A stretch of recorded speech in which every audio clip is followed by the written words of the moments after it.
Mbok ati iku limo perkorone, kaping pisan maca Quran lan maknane, kaping pindho salat wengi lakononi, kaping telu wong kang soleh kumpulono,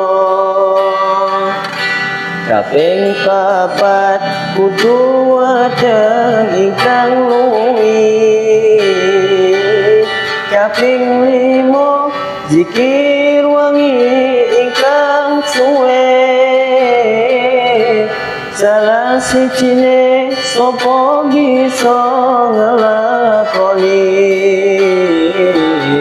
Mugi-mugi Gusti Allah nyembadani.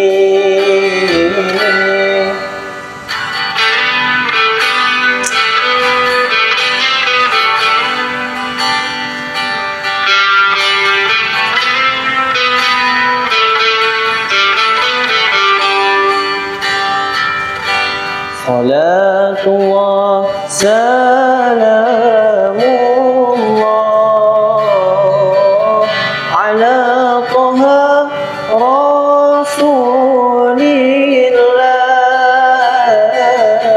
Salatullah salamullah